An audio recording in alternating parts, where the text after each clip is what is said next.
Meditations for every day in the year by Bishop Richard Challoner. September 28th, on spiritual murder. Consider first that there is another kind of murder besides that which destroys the body, vis-a-vis the murdering of the soul, by bringing upon it the death of sin, a crime most heinous in the eyes of God, and most pernicious to the souls of men, and yet most common amongst Christians. Of this kind of murder the devil was the first author, by whose envy death came into the world. Wisdom 2, verse 24. And who was a murderer from the beginning. John 8, verse 44. By drawing men into deadly sin. And all they who follow him, and are on his side, and even take him for their father, who seek to fulfill his desires by involving their neighbours in the guilt of sin, which when completed begetteth death. James 1, verse 15. Ah, how common are these kinds of murders, and how many more ways are they daily committed by alluring or enticing others to evil, by word or work, address or carriage, by provoking them to it, or by engaging them in dangerous diversions and conversations, or, which is the most common of all, by authorizing sin and encouraging and inviting men to the committing of it by bad example. And what is all this but murdering as many souls as there are persons to whom one has voluntarily given occasion of mortal sin?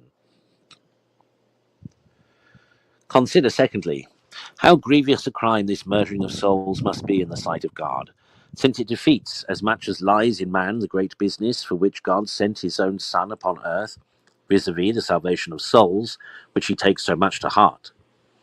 It daringly promotes the interest of Satan, that arch-rebel, and sets up his standard against that of Christ. It encourages deluded mortals to follow that enemy of God and man, rather than their Creator and Redeemer. It debauches as many of God's subjects from their allegiance as it draws souls into sin. It even treads underfoot the precious blood of Christ, and makes void his passion and death, by causing those souls to perish eternally for whom Christ died. What a complication is here of high treasons against the divine majesty! How manifold and how enormous a guilt! And what can such traitors and murderers as these expect from God, but the most dreadful of all judgments, if they do not prevent them by a speedy and serious conversion, and by endeavouring to make the best reparation they are able, especially by reclaiming as many souls as they can from Satan and sin, and reconciling them to God.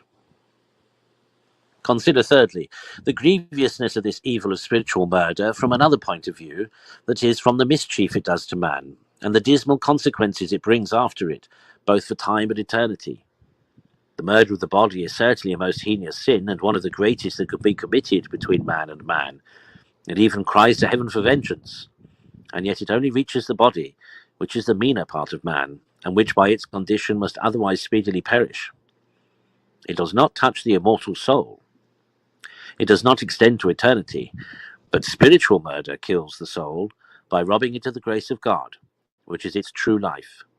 It separates the soul from God and condemns it to an eternal separation from him. It brings upon it a second and everlasting death. It plunges both soul and body into the flames of hell. Oh, how loudly then must the blood of so many unhappy souls, which are daily sent to hell by these spiritual murders, cry to heaven for vengeance against their murderers. Conclude to look well to thyself, that thou never have any share in this enormous guilt of spiritual murder, by giving occasion to another's sin. For why shouldest thou thus declare war against heaven, thrust thy neighbour's soul into hell, and bring upon thy own head and multiply damnation, even as many hells as thou hast drawn souls into sin?